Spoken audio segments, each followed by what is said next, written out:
Buenos días, estimados oyentes. Es grato volver a estar con ustedes.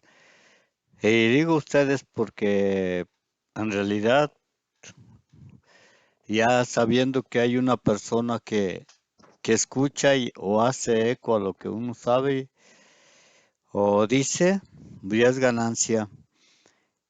Y pues ahora amanecimos con festejos. Aquí se festeja el 112 aniversario de la revolución. Y en Qatar, pues la inauguración de los Juegos de Fútbol. Me llamó la atención, y esto lo digo sin intención de incomodar a nadie, que en Qatar, 48 horas antes de la inauguración de los Juegos, pues se prohibió la venta de alcohol. Y a modo de chascarrillo digo yo, está bien, porque sabemos que el alcohol es un peligro y pues es una forma de llevar una seguridad en, en todos los países, ¿ya? La regulación de estas bebidas. Pero como digo a modo de chascarrillo, yo digo, lo prohibieron, ¿por qué? Porque son catarrines. Y bueno, vamos a... Yo soy una persona que me gusta mucho la historia, más que nada tratando de entender, eh, pues que gracias a eso, aquí somos un país donde todo se festeja, aun cuando no esté bien documentado o comprobado el actuar de las personas, y algunas fueron, como quien dice, obligadas o por iniciativa de algunos intereses personales, pero que bien o mal se dieron, y que gracias a eso pues tenemos para festejar muchas cosas, aunque no sean correctas, aunque no sea una cosa bien dicha o hecha aquí en el país, porque hay muchos que tenemos como héroes, pero que pues de alguna forma le entraron porque se vieron casi como quien dice obligados, y que a pesar de todo pues no terminaron las cosas como ellos quieren. Muchas cosas no salen como uno quiere, siempre hay imprevistos, y la historia para mí está llena de cosas así, de imprevistos que deberían de tener otro índole de denominación, o que deberían de haber sido de otra forma para poderlas nombrar por su verdadero nombre. Hay en la política toda la gente siempre, su sueño es ser presidente. Y si son personas que se sienten con el idealismo de hacerlo, muchas de las veces ya cuando están en el poder, no sé si por aquello que tiene el poder de encumbrar a algunas gentes, algunos pues sí hacen un mérito de ser buenos presidentes, pero hay otros que pienso yo que llegando al poder pues como que se les olvida todo y solo les interesan los asuntos personales o el beneficio que puede obtener de estar en una presidencia, sobre todo, y no nada más para ellos, sino para su familia y la gente que está más a su lado, con padres y amigos y todo eso. Entonces, pues yo francamente nunca he visto un presidente de ahora de que existen los partidos. Nunca he visto un presidente que lleve pues por lo menos a la mitad de los proyectos o propuestas que deberían de ser para un país mejoras, pues no lo puedo negar, sí ha habido bastantes y gracias a precisamente a esas personas que eh, queriendo, ¿no? Así lo consiguieron porque pues leyendo las historias, aunque no sabe uno qué tanto hay de realidad en lo que se dice y qué tanto son nada más rellenos para ensalzar al país, para dar confianza a otros países en que lo que se hace también aquí se ha hecho con la intención de vivir en armonía con las demás comunidades. Ahora les voy a traer voy a, de una persona que para mí es una persona que como predestinada a ser un presidente porque desde niño creo yo que él se forjó ese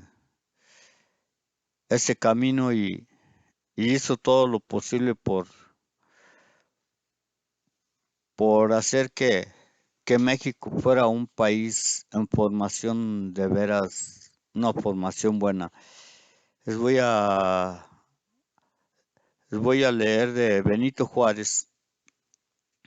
Juárez es un caso extraordinario en la historia, ya que nacido en el seno de una etnia monolingüe y aislada de la sierra de Oaxaca y de humildes orígenes, fue capaz de forjarse una sólida y ascendente carrera que lo llevaría hasta el primer puesto de la República. Por si eso no fuera suficiente, don Benito ha sido seguramente el único presidente conocedor del derecho canónico y civil y capaz de leer latín, inglés y francés. Gobernó durante 14 años en medio de una guerra civil y una intervención extranjera determinantes para consolidar el régimen republicano y con ello el futuro de México. Valdría la pena insistir que al ascender a la presidencia, don Benito Juárez, sin olvidar sus raíces étnicas, era ya un ciudadano mexicano gracias al poder transformador de la educación. Como su experiencia le decía que a través de la enseñanza él se había abierto un camino, quería que otros se abrieran camino en la vida. Su convencimiento de la necesidad de multiplicar las escuelas llevó a don Benito a fundar un verdadero sistema de instrucción pública para que con ello un mayor número de mexicanos tuvieran un mejor futuro. El primer impulso de la instrucción pública lo abrió Juárez en su estado y en el Distrito Federal y territorios convencidos de que la escuela era el único camino para que el país se transformara y prosperara, pues a través de la educación los mexicanos se convertirían en ciudadanos productivos y cumplidos, conscientes de sus derechos y también de sus deberes. La vida de don Benito Juárez se entretejió con los difíciles años de la construcción del Estado mexicano. Por eso tenemos que seguirla paralelamente a su desarrollo para comprenderla dentro del complejo contexto nacional. Al extinguirse su vida el 18 de julio de 1872 a los 66 años, se había convertido en un verdadero mito. La admiración por su firmeza en la defensa de sus principios liberales y de la soberanía nacional traspasó las fronteras de México. En 1865 el Congreso de la República de Colombia le rindió un solemne tributo en reconocimiento a su lucha contra el imperialismo francés. El 11 de mayo de 1867, el Congreso colombiano lo declaró benemérito de las Américas y el Congreso Constituyente del Perú le concedió una medalla de honor.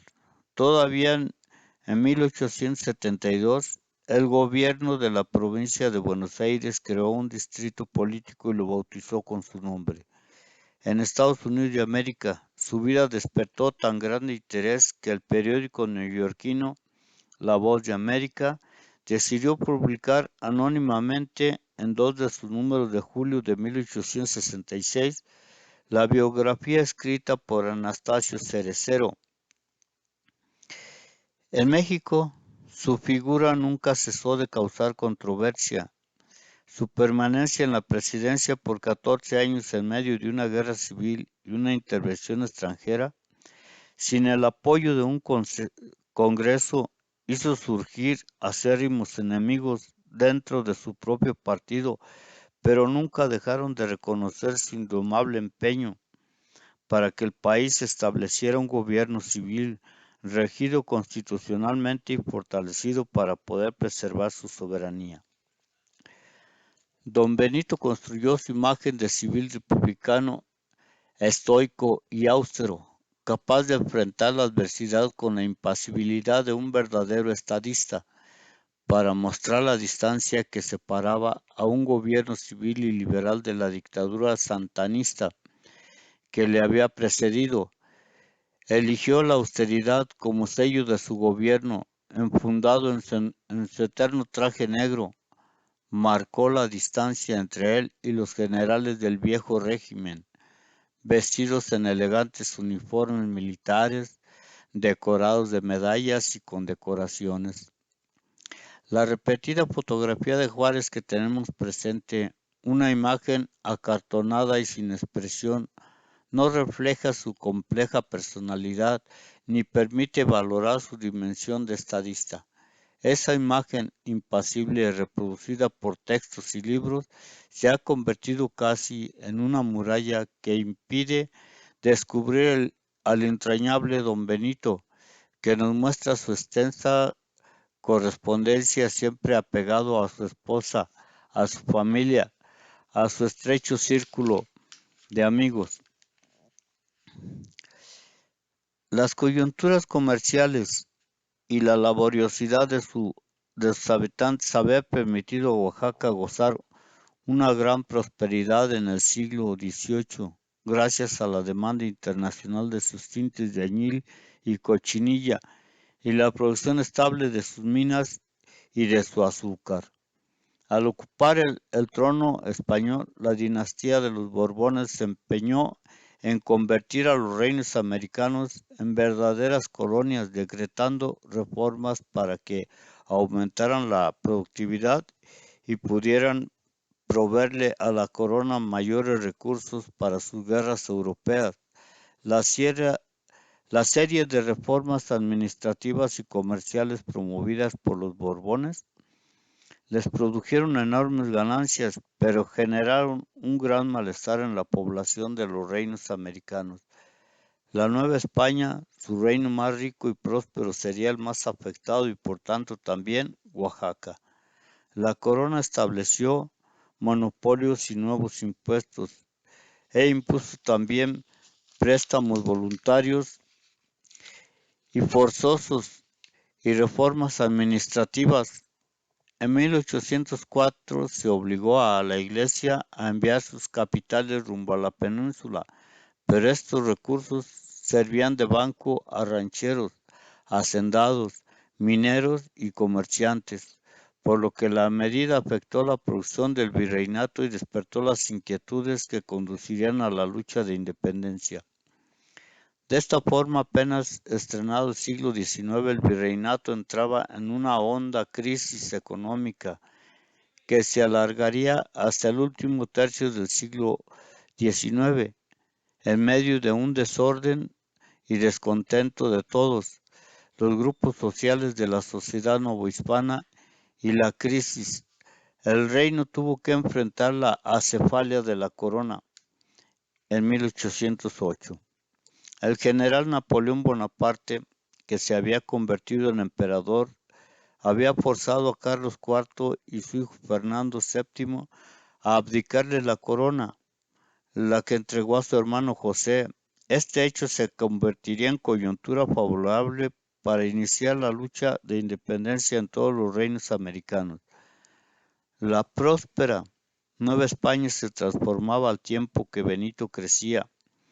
Las nuevas ideas difundidas por las revoluciones políticas sugirieron a los miembros del Ayuntamiento de México rechazar la imposición de un rey ilegítimo en 1808 e intentar organizar una junta del reino que decidiera la forma en que se gobernaría la Nueva España en ausencia de su rey legítimo. Como los peninsulares impidieron la realización de la junta, se iniciaron las conspiraciones. Para el 16 de septiembre de 1810 estalla un violento movimiento encabezado por don Miguel Hidalgo. La importancia de Nueva España para la corona española hizo que la guerra se extendiera por 11 años y fuera muy sangrienta.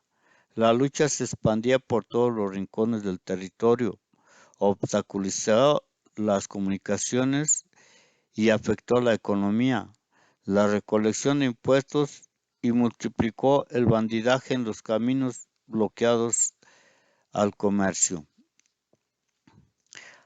A estos males se sumarían los cambios que traería la Revolución Liberal Española, que promulgaría la Constitución de 1812 y dividiría el ejército del gobierno en tres poderes, limitando el del monarca.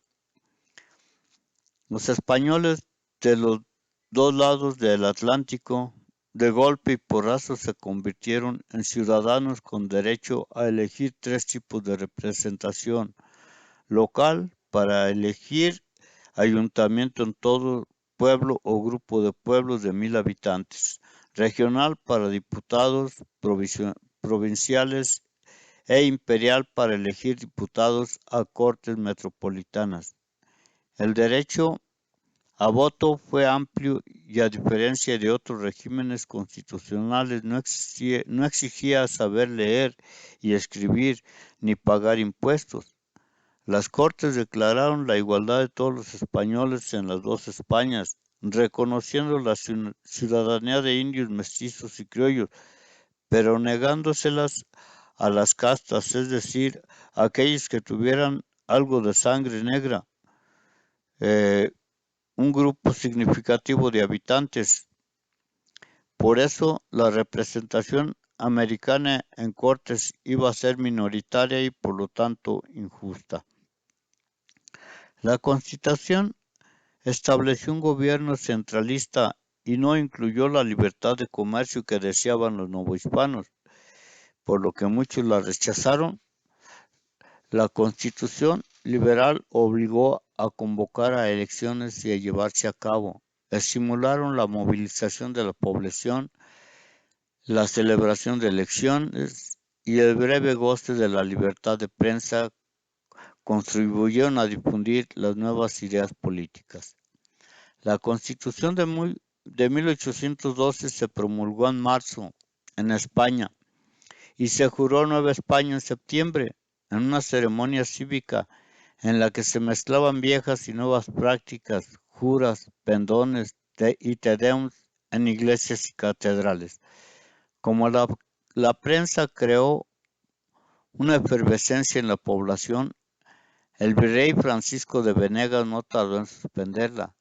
También detendría las elecciones de la Ciudad de México al darse cuenta de que los criollos habían movilizado a todos los grupos sociales para que no resultara elegido ningún peninsular. Su sucesor, Félix Calleja, decidió cambiar de táctica. Empezó por aprobar las elecciones y después se dedicó a difundir la Constitución, pensando que en esa forma podría convencer a los insurgentes que la mayoría de sus objetivos ya los otorgaba, y en su texto se reconocía la soberanía de la nación y se garantizaban los derechos y libertades individuales. Sin lograr convencer a los insurgentes, les permitió familiarizarse con las ideas liberales. Por otra parte, a su vuelta al trono español en 1814, Fernando VII de inmediato la abolió, aumentando la desconfianza de los novohispanos en la corona. La gran paradoja fue que la Constitución de 1812 serviría de modelo a los miembros del Congreso Constituyente convocado por don José María Morelos. La Constitución en Apatzingán se promulgó en 1814, cuando el movimiento insurgente que Morelos había llevado a su culminación empezaba a declinar. Al año siguiente, don José María fue capturado y después de enfrentar un doble juicio civil y eclesiástico murió fusilado. El movimiento, aunque se había extendido por todo el territorio, sufrió un estancamiento. Juan Ruiz de Apodaca sustituyó a Calleja y con una política conciliadora ofreció a los insurgentes el indulto y muchos se acogieron a la oferta. Con la llegada de Fray Servando Teresa de Mier y el liberal español Francisco Javier Mina en 1817, el movimiento pareció renacer. Mina se adentró en el Bajío, pero su campaña fue muy breve ya que fue derrotado. Nueva España pareció pacificada, pero la realidad era otra. El reino mostraba el cansancio de tantos años de lucha. Los campos, minas y pequeñas industrias estaban abandonados. Los caminos llenos de bandidos había roto las viejas redes comerciales y el dominio de amplias regiones por los rebeldes hizo que el gobierno virreinal perdiera el control político y decayera. El cobro de impuestos, los jefes militares, tanto realistas como insurgentes, ejercían poderes extraordinarios y exigían impuestos, forrajes, animales y hombres, lo que les permitió conquistar un poder que nunca había gozado y que tratarían de mantener. Aún antes de consumarse la independencia, el virreinato ya no funcionaba. Los costos de la lucha serían difíciles de remediar, ya que la productividad económica se había reducido a la mitad. La bancarrota hacendaria y la ruptura de la vida institucional construida a lo largo de casi 3 siglos rompieron el equilibrio en las relaciones entre el centro político y económico y las élites provinciales. Esto provocó hondas divisiones que, sumadas a las aspiraciones surgidas en todas las clases sociales, en especial el ejército, favorecerían una larga inestabilidad. Benito Pablo Juárez García, don Benito Juárez vio la luz el 21 de marzo de 1806 en Guelatao, un pueblecito de solo 20 familias, escondido en la sierra oaxaqueña y con una única ventana al mundo exterior gracias a su cercanía con el pueblo de Santo Tomás Ixtlán. Sus padres, Marcelino Juárez y Brígida García, eran, según sus palabras, indios de la raza primitiva del país, lo que era natural en una provincia como Oaxaca, cuya variada orografía aislaba a los pequeños poblados completamente indígenas, predominantemente zapotecas y mixtecas, pero también de otros grupos lingüísticos, cuya cohesión étnica les había permitido preservar gran parte de la autonomía que la corona española había otorgado a los pueblos indígenas durante el virreinato. A pesar de nacer en ese rincón remoto de la República Mexicana, dentro de una familia perteneciente a una de las etnias monolingües oaxaqueñas, la vida de Benito Juárez transcurrió paralelamente a la de la nueva nación. Pudo aprovechar las nuevas oportunidades que ésta ofrecía a pesar de las profundas desigualdades de la sociedad.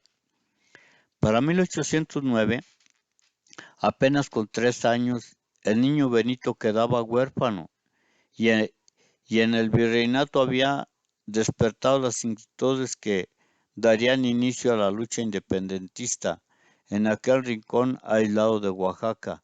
Apenas llegaron noticias de la lucha que ensangrentaba la Nueva España.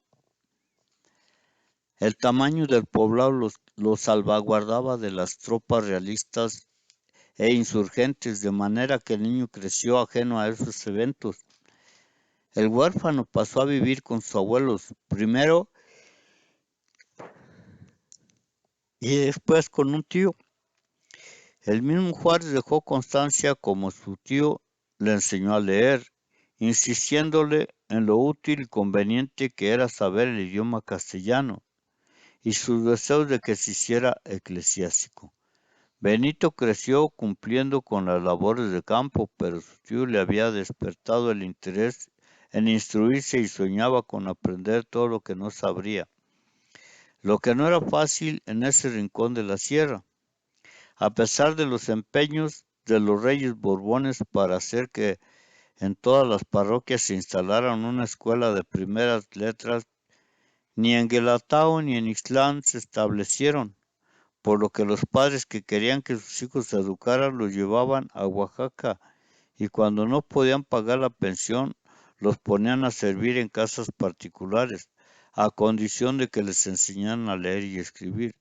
Esto hizo que Benito le insistiera a su tío que lo llevara a Oaxaca, donde podría aprender, y según él escribió, sea por el cariño que me tenía o por cualquier otro motivo, no se resolvía y solo me daba esperanzas de que alguna vez me llevaría. El pequeño Benito no quería quedar desamparado al apartarse del lado de su tío y dejando atrás a mis tiernos compañeros de infancia, con quien siempre se contraen relaciones y simpatías profundas que la ausencia lastima. Pero pero aunque esos sentimientos lo asaltaban, se fue imponiendo el deseo de aventurarse a otra sociedad nueva y desconocida, que le permitiría educarse con apenas 12 años. El joven Benito decidió fugarse de Guelatao el 17 de diciembre de 1818. Muy temprano Benito caminó a la ciudad de Oaxaca, a donde llegó esa misma noche. Su hermana María Josefa trabajaba como cocinera en la casa de don Antonio Maza y hacia allí se dirigió. No es difícil imaginar a Benito con su calzón blanco, absorto ante las primeras ciudad que conocía. Las bellas y grandiosas construcciones coloniales deben haberlo maravillado y sentirse empequeñecido, pero también acrecentarían sus sueños de superarse para estar a tono con todo lo que significaban. Alojado en la casa de los señores Maza por unas semanas, trabajó en los cuidados de la granja con 2 reales diarios de salario, lo que le permitía sostenerse mientras encontraba una casa a donde servir.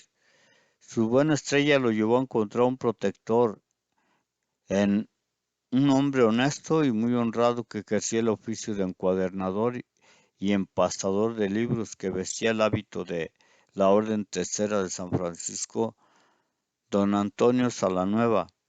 A pesar de ser muy devoto, era bastante despreocupado y amigo de la educación de la juventud, pues era constante lector del ilustrado padre Feijo. Salanueva le ofreció enviarlo a la escuela, lo que hizo recordar a don Benito en sus apuntes para mis hijos. De este modo quedé establecido en Oaxaca el 7 de enero de 1819. Aunque no lo menciona don Benito en los apuntes, su natural inquietud le permitía irse poniendo al corriente de los acontecimientos que habían conmovido a la Nueva España.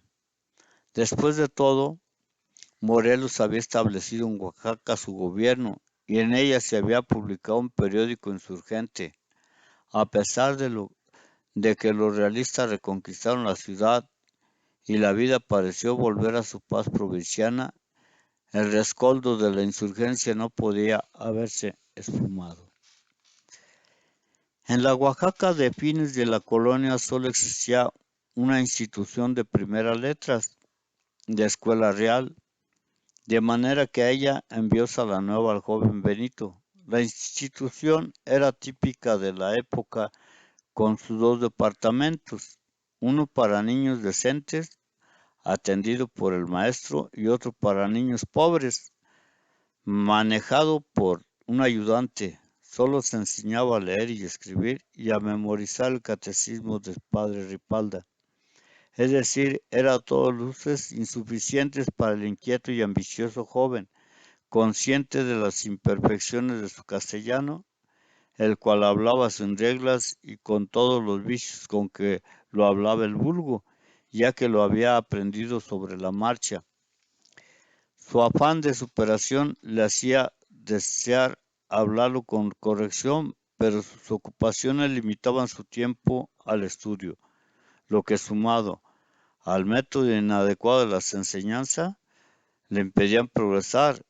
Esto lo llevó a solicitar la ayuda del preceptor, cuya poca sensibilidad impidió que lo pudieran auxiliar para corregir sus errores, pues terminó por impacientarse con sus hierros y lo castigó.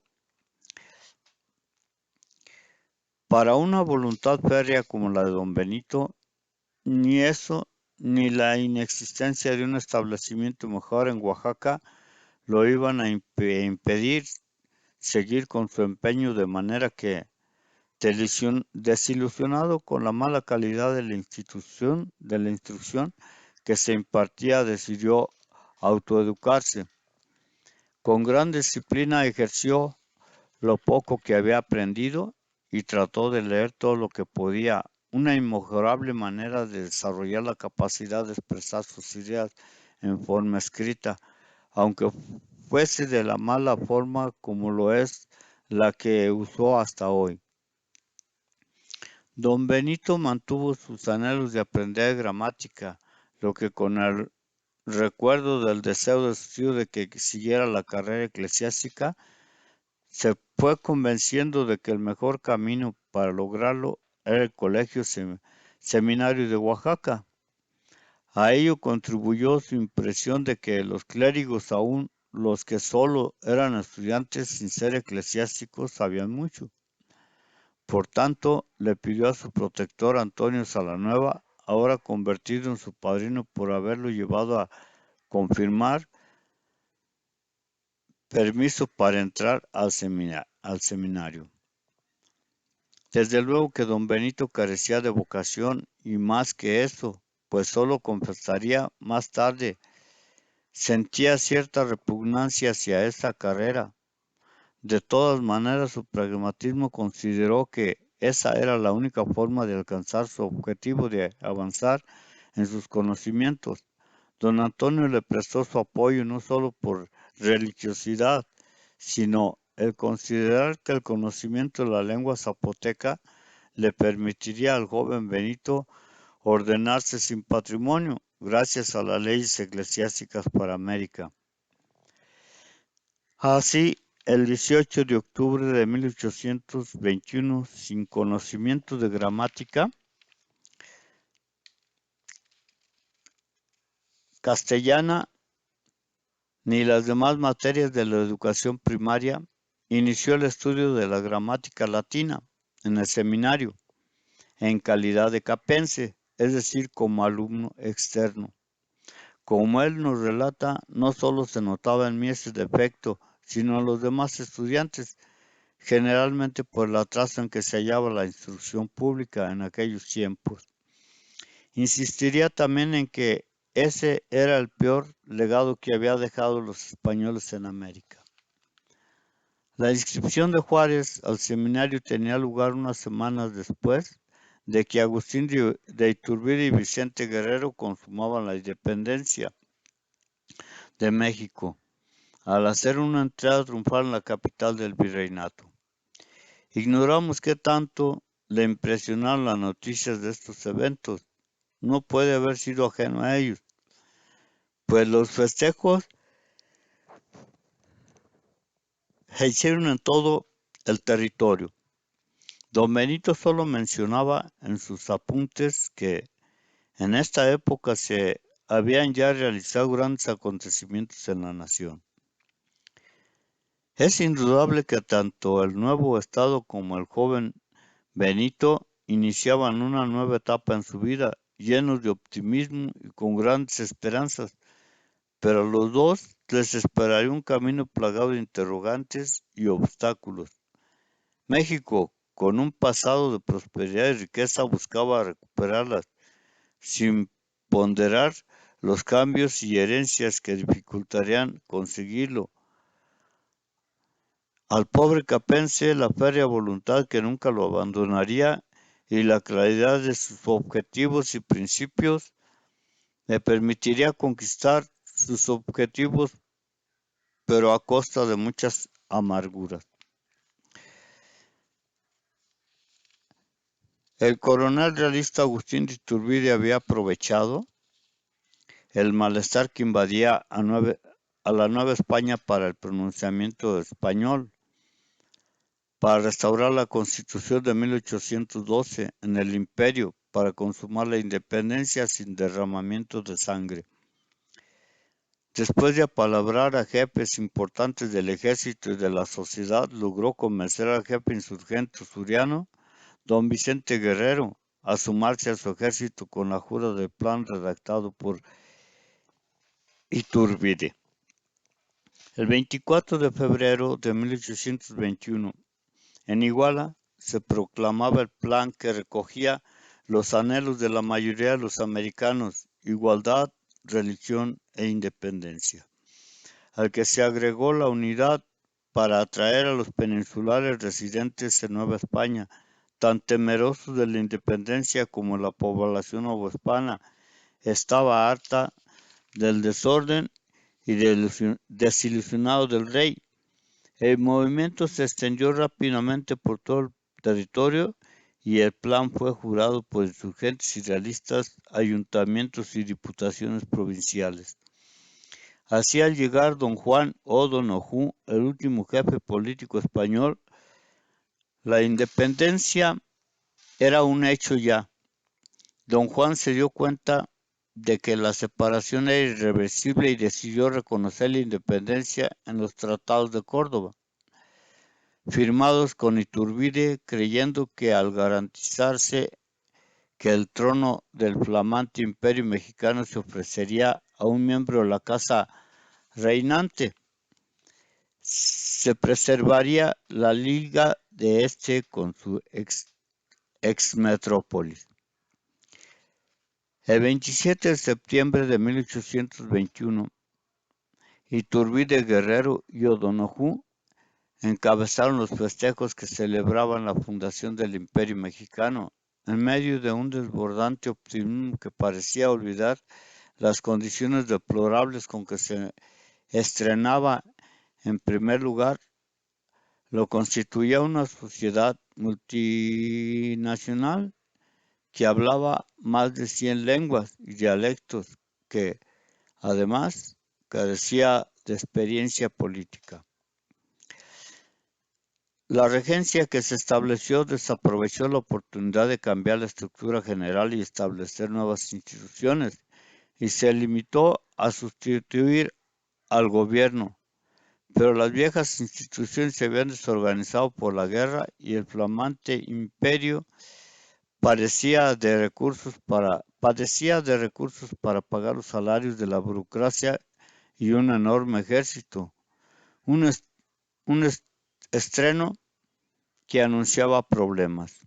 Gracias a la nueva voluntad que privó, en los primeros meses lograron llevarse a cabo las elecciones y el Congreso Constituyente se inauguró el 24 de febrero de 1822. Apenas inaugurado, empezaron a surgir confrontaciones, dados los intereses antagónicos que dividían a la nación. La situación, que era delicada, se hizo crítica al llegar la noticia de que las Cortes españolas y el rey habían rechazado los tratados de Córdoba, lo que amenazaba a la Nueva España con el fantasma de una reconquista y dificultaba obtener el reconocimiento de potencias europeas. El rechazo de los tratados de Córdoba y la imposibilidad de coronar un Borbón le abrió el camino a don Agustín de llegar al trono, pues su popularidad era indudable. El imperio no resistió las pruebas, todos colaboraban para enterrarlo, masones, insurgentes, irrealistas y borbonistas y republicanos,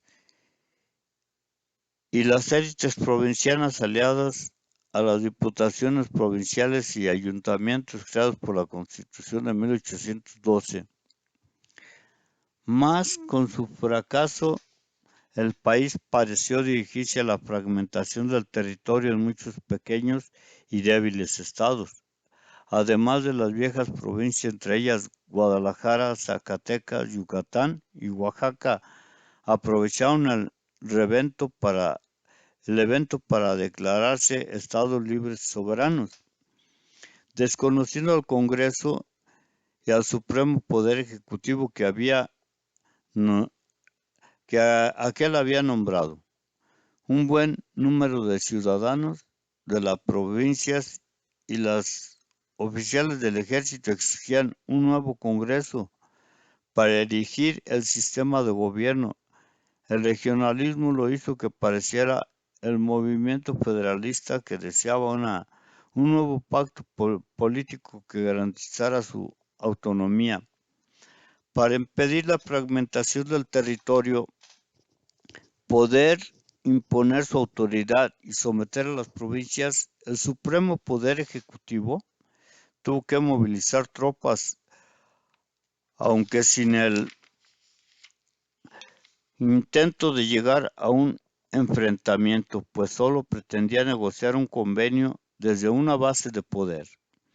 Durante casi 3 meses el viejo Congreso, que se negaba a convocar uno nuevo, se vio forzado a hacerlo y en noviembre de 1823 se inauguraba.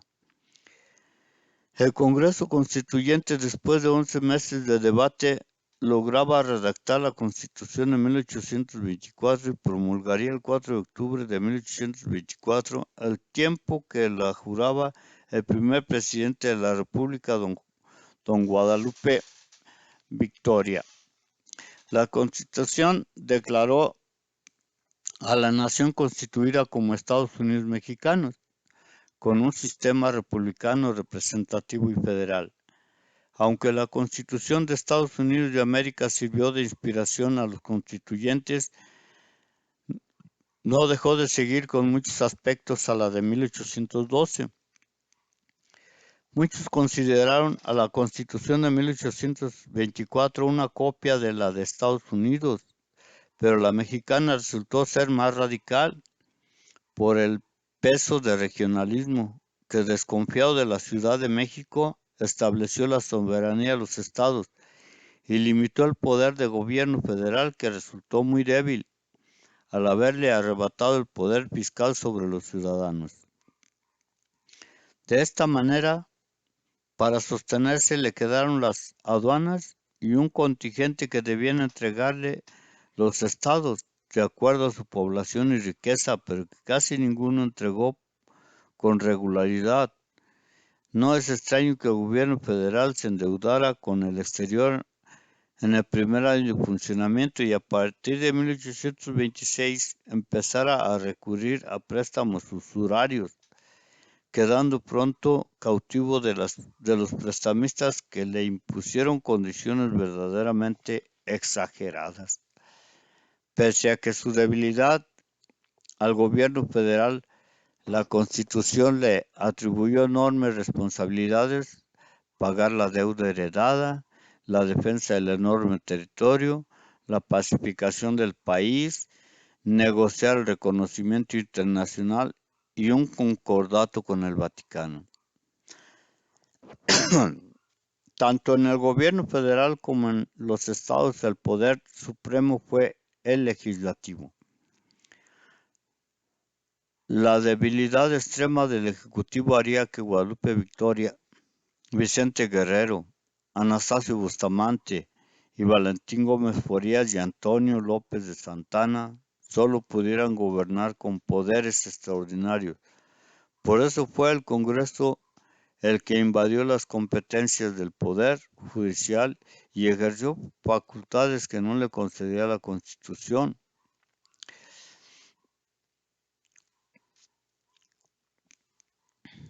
Tanto que en 1829 declaró presidente a Vicente Guerrero y un año más tarde lo declaró imposibilitado para gobernar. En 1833 aprobó la ley del caso que desterraba a ciudadanos sospechosos de oponerse a las reformas que proyectaba. La imprecisión constitucional al definir la competencia de los gobiernos federales y estatales generó graves problemas en su funcionamiento. Las constituciones estatales centralizaron el poder y restringieron el número y facultades de los ayuntamientos, lo que provocó tensiones y explica que en 1835 se inclinara por el centralismo, pues preferían depender del gobierno federal y no de los estados, con la idea de que el sistema federal no era a propósito para hacer la felicidad de los mexicanos. El ayuntamiento de Orizaba pidió en 1835 una forma de gobierno más analógica a sus necesidades, exigencias y costumbres. Otro problema incidió en el cambio de gobierno, el de las milicias cívicas de los estados. Las milicias se habían establecido para vigilar el orden local y contribuir a la defensa nacional, pero en varios estados se interpretaron como órganos que debían preservar su soberanía ante el gobierno federal. Esa situación provocó muchas tensiones y cuando el Congreso Federal decretó su reducción en 1835, el gobierno de Zacatecas se negó a aplicarlo. Las imprecisiones constitucionales también habían generado problemas, entre ellas las facultades correspondientes al gobierno federal y a los de los estados en las relaciones con la Iglesia. Un artículo autorizaba al Ejecutivo celebrar concordatos con la Silla Apostólica, con el consentimiento del Consejo de Gobierno del Senado y de la Suprema Corte, y otros reservaba claramente al Congreso la facultad de arreglar el ejercicio del patronato en toda la federación. Ante el principio de que todo lo que la Constitución de 1824 no reservara a la federación le correspondía a los estados, varias constituciones estatales atribuyeron al gobernador o al legislativo estatal el ejercicio de patronato, es decir, la facultad de intervenir en el nombramiento y dignidad de la Iglesia, además del derecho de enseñar, de enajenar bienes al clero. Al iniciarse la década de 1830, el Estado de México, Michoacán y Veracruz, escasos de recursos, procedieron a vender propiedades de la Iglesia, provocando un pronunciamiento militar, además de hacer estallar el descontento popular. En 1824 el país estaba consciente de que sus tareas prioritarias eran la obtención de recursos para aliviar las necesidades del gobierno y de lograr el reconocimiento de Gran Bretaña, que por su poder y riqueza era capaz de neutralizar a España y amenazaba al país con una reconquista y parecía contar con el apoyo de la Santa Alianza. Urgía también expulsar a las fuerzas españolas que hasta 1825 mantuvieron la ocupación de San Juan de Ulúa, estorbando al comercio del puerto de Veracruz. El afán especulador de los banqueros británicos hizo posible que en 1824 le otorgaran al gobierno 2 préstamos. Aunque las condiciones fueron pésimas, permitieron que funcionara el gobierno de Guadalupe Victoria y que lograra expulsarse a los españoles de San Juan de Ulúa. Por desgracia, el gobierno no pudo pagar los intereses, lo que convirtió a la deuda en la pesadilla de los gobiernos del siglo XIX. Un año más tarde, en 1825, Gran Bretaña reconoció la independencia de México y firmó un tratado ventajoso para el país. Esto permitió que llegaran al país una avalancha de intervencionistas interesados en las minas que yacían inundadas por el abandono. Durante la Guerra de Independencia, lo que significó una inyección de recursos a la economía, pero la inestabilidad fue constante. La Constitución de 1824 concedía amplio voto, pero este se convirtió en botín de los demagogos que manipularon a los grupos populares cuya ignorancia les impedía comprender la importancia y la responsabilidad de emitir un voto en las elecciones. Este mecanismo favoreció a grupos masónicos organizados, dejando a las masas populares marginadas de una verdadera participación política, de manera que para exigir soluciones a sus demandas recurrieron a rebeliones periódicas. La pobreza del erario público imposibilitó el debido funcionamiento del gobierno y provocó tensiones entre los gobernantes estatales y el federal, pues la mayoría de los estados dejó de pagar su aportación constitucional para su sostenimiento. Por otra parte, el cambio de gobierno, las aspiraciones de poder y las diferencias ideológicas produjeron divisiones internas en casi todos los estados, lo que frenó su desarrollo. Uno de los que logró prosperar fue Zacatecas.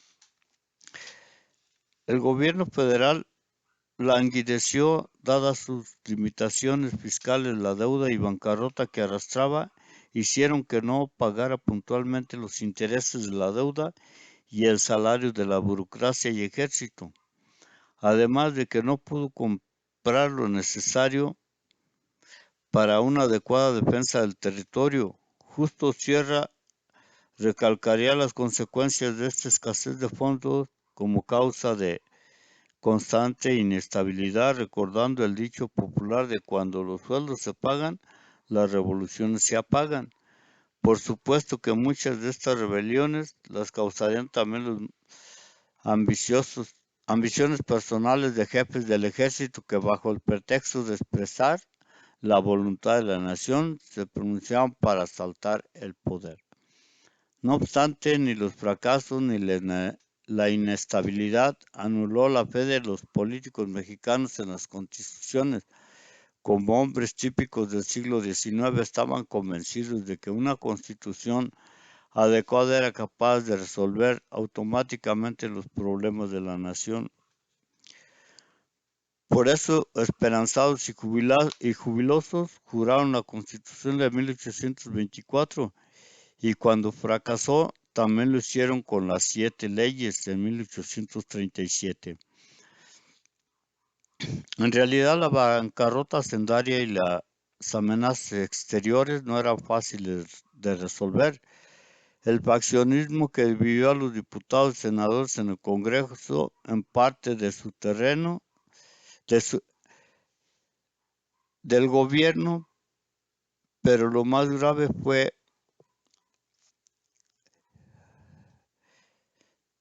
bueno, lo voy a leer otra vez, el faccionismo que dividió a los diputados y senadores en el Congreso, en parte por su inexperiencia política, obstaculizaba el funcionamiento del gobierno, pero lo más grave fue que en 1829 también hizo fracasar la legalidad de la primera sucesión presidencial. Los partidos partidarios de General Guerrero no aceptaron la victoria de Manuel Gómez Pedraza y se pronunciaron contra el resultado de las elecciones, lo que teñiría de ilegitimidad a todos los gobiernos hasta 1836. La situación de la economía, el control social y la injusta repartición de la riqueza hicieron fracasar todas las formas de gobierno. federalismo, centralismo y también dictadura. Esto hizo que un gobierno cada vez más débil fuera incapaz de defender la soberanía nacional. Esto fue grave, pues las dimensiones de su territorio, las de su mercado y su producción de plata tan necesarios para el comercio internacional y el pago de las guerras convirtieron a México en el país más amenazado del continente. Al tiempo que se fundaba el Estado mexicano, Juárez iniciaba sus estudios formales en el Seminario de Oaxaca. Su inquietud natural seguramente lo hizo un atento observador de los acontecimientos nacionales, y los oaxaqueños, aunque el joven zapoteca debe haberse centrado en el aprendizaje de la gramática latina, ya que los aprobó en agosto de 1823 con excelentes. A pesar de su concentración en aprender la gramática latina, fue un espectador atento de acontecimientos como la jura del Plan de Iguala, la celebración del Imperio Constitucional y su derrumbe, y la declaración del Estado Libre de Oaxaca. El nuevo escenario civil contrastaba con el estudio bajo la dirección de profesores que, siendo todos eclesiásticos, la educación que me daban debía ser puramente eclesiástica. En ese año no se abrió curso de artes y tuvo que esperar un año para iniciar el estudio de la filosofía por la obra del padre Juquier, y experimentó el problema de que le producía el deseo de su padrino de que estudiara teología moral para el año siguiente comenzara a recibir las órdenes religiosas, y la repugnancia que él sentía ante la carrera religiosa, ahora consciente de que a los sacerdotes se les ridiculizaba llamándolos padres de misa y olla o lárragos, el primer apodo por su ignorancia y el segundo porque solo estudiaban teología moral por el padre Lárraga. Una muestra de la habilidad para convencer a los la mostró Juárez al sortear el escollo con tacto y convenció a Salanueva de que, no teniendo yo todavía la edad suficiente para recibir el presbiterio, nada perdía con estudiar el curso de artes. Su empeño se vio coronado y Juárez concluyó el curso en 1827 con notas honrosas. Pero las inquietudes mexicanas se habían polarizado con la caída del imperio y el regionalismo pareció fragmentar la nación. Oaxaca, Jalisco, Zacatecas y Yucatán se declararon estados libres y soberanos. Después de un intenso intercambio de noticias entre las provincias, muchas apoyaron la propuesta de Jalisco de constituir a la nación como federación. El movimiento se encauzó y elegido e inaugurado el nuevo Congreso Constituyente, México se constituyó como República Representativa Popular y Federal. El contexto político oaxaqueño, como el de la mayor parte de la República, se había escindido y las logias masónicas representaban a grupos tradicionales escoceses y a los progresistas yorquinos. El debate político cobró, según palabras de Juárez, calor y obstinación, no solo en los congresos, sino en el público y en la prensa naciente de las provincias. La situación de Oaxaca era semejante y, como recuerda él mismo, los partidos, el liberal y el retrógrado, en ese estado tomaron denominaciones particulares, llamándose vinagre primero y aceite el segundo. Trabajaron activamente en las elecciones que hicieron de diputados y senadores para el primer Congreso Constitucional. En un estado con mayoría indígena era natural que el primer grito por expulsar a los españoles lo lanzaran los hermanos León en 1823, el cual se convertiría en bandera de los yorquinos, que lograrían aprobar las injustas leyes de expulsión que separaron a muchas familias y tuvieron desastrosas consecuencias. Los liberales se impusieron en Oaxaca, lo que permitió la promulgación de algunas leyes que favorecían la libertad. Una para la transformación de ese estado, el establecimiento de un colegio civil que se denominó Instituto de Ciencias y Artes, totalmente libre de las influencias de la Iglesia y que abría camino a nuevas carreras con intereses laicos. En ese ambiente, el joven Juárez había iniciado su politización, al igual que buena parte del público y de los estudiantes, y afectó su futuro. El Instituto de Ciencias y Artes abrió sus puertas en 1827, ante el rechazo de gran parte de la sociedad. No obstante, en esa institución se formó la generación reformadora que cambiaría el rumbo de la República y de la cual Benito Juárez fue miembro destacado.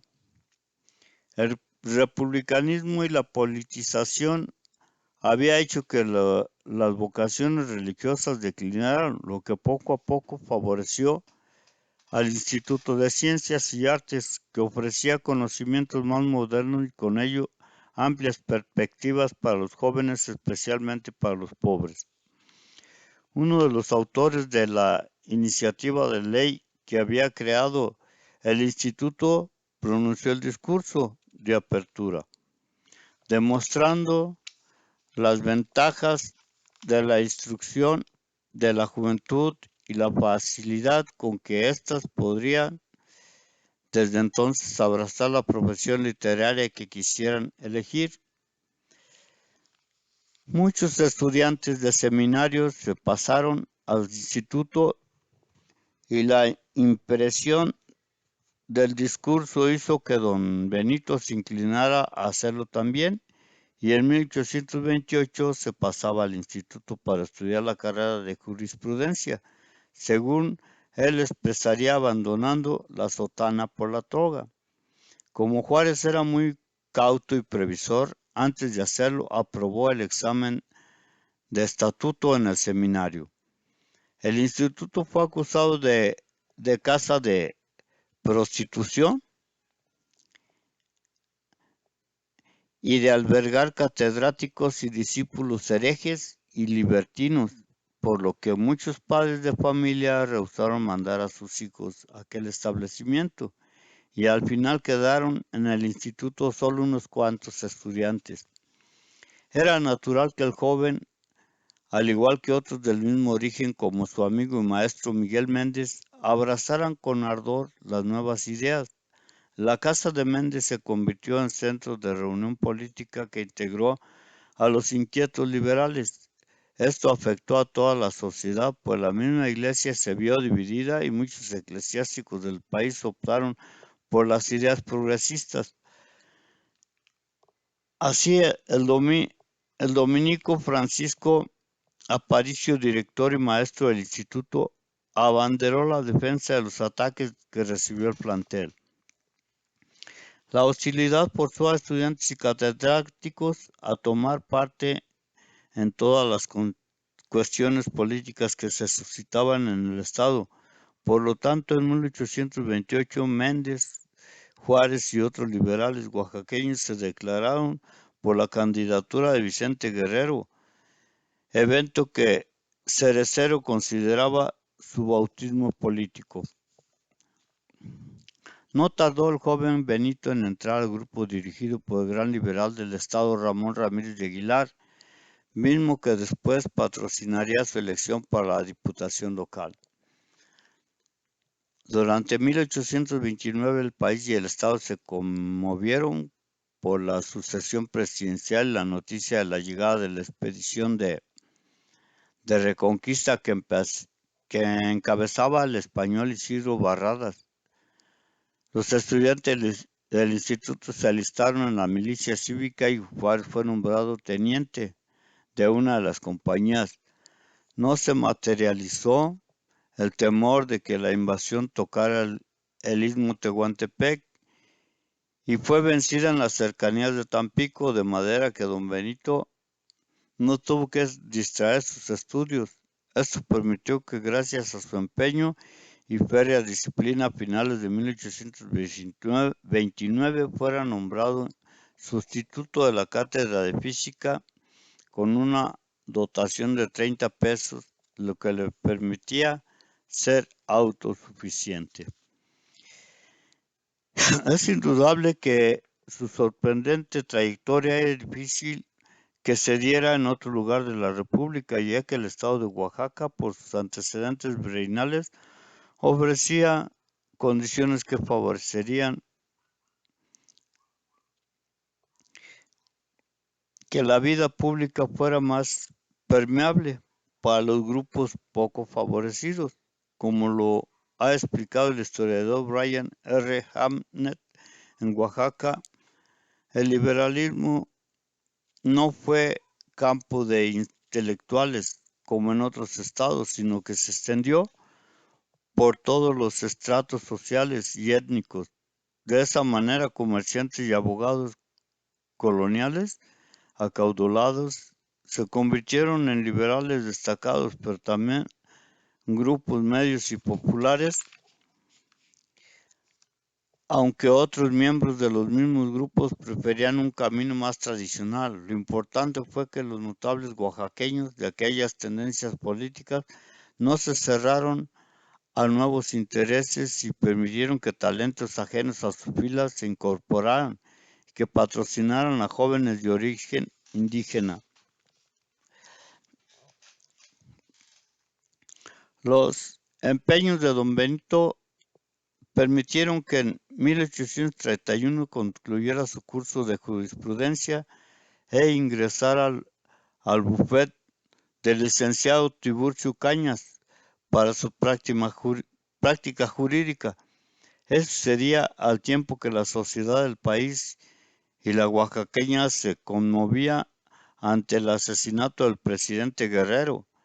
El trauma hizo a Juárez refugiarse en su carrera y un año más tarde presentaba su examen y obtenía el grado de bachiller en Derecho, y después de cumplir con los requisitos requeridos, el 13 de enero de 1834 recibió su título, el abogado de los tribunales de la República. Sus estudios lo habían convertido en un administrador de las leyes y un convencido de la importancia de hacerlas cumplir. Para ese momento el joven Juárez era todo un liberal. Fuera de sus rasgos físicos quedaba poco del zapoteca que había dejado Guelatao para aprender lo que no sabía. Don Benito había sufrido la transformación de identidad que produce la verdadera educación y sin abandonar el compromiso con los problemas de los desposeídos de su etnia de origen, era un oaxaqueño liberal cuyas preocupaciones había traspuesto los horizontes locales y se identificaban con la de los liberales del mundo de su tiempo. El movimiento iniciado por Antonio López de Santa Anna contra el presidente Anastasio Bustamante se convirtió en una verdadera revolución que afectó hondamente a todo el país en 1832 y terminó por agrandar los problemas hacendarios del país. En ese contexto, Juárez fue electo regidor del ayuntamiento, apadrinado por el coronel moderado José López Ortigoza, pero el triunfo del movimiento a fines de 1832 favoreció el regreso de los liberales radicales y Ramírez de Aguilar ocupó la gobernatura bajo su patrocinio. Bajo su patrocinio, Juárez fue electo diputado local en 1833 y junto a los diputados Francisco Banuet y Joaquín Mimiaga promovió una iniciativa para restaurar la memoria de don Vicente Guerrero, declarando que sus restos pertenecían al territorio que le había servido de cadalso y promovieron que el nombre del pueblo de Cuilapan se cambiara por el de Guerrero Titlán. Por decreto del 23 de marzo de 1833 se logró que se exhumaran los restos de Guerrero y fueran trasladados al convento de Santo Domingo en Oaxaca. También se declaró el yerno de Guerrero, el licenciado Mariano Riva Palacios, ciudadano del estado. No se aprobó, sin embargo, el cambio de nombre de Cuilapan. En ese año Juárez se vio obligado a tomar parte activa en la defensa de Oaxaca de los ataques de Valentín Canalizo, lo que lo llevó a desempeñarse como ayudante del comandante Isidro Reyes. Gracias a que don Benito contaba con el primer título de abogado con patente oaxaqueña, la legislatura decidió nombrarlo magistrado interino de la Corte de Justicia, cargo que ocupó por poco tiempo, pues con la caída de los radicales sería desterrado a Tehuacán por algunos meses. Su destierro fue revocado y Juárez pudo volver a Oaxaca. El ejercicio de la abogacía y a ocupar como sustituto la cátedra de Derecho Canónico en el Instituto. El cumplimiento de su profesión no dejó de costarle amarguras, pues sus principios le hicieron conmoverse y comprometerse en un problema que cobraría cada vez más gravedad en los pueblos indígenas, el de las excesivas obtenciones parroquiales que cobraban algunos curas. Juárez reconocía que no todos los curas eran codiciosos, pero a los que lo eran no era fácil someterlos a las leyes.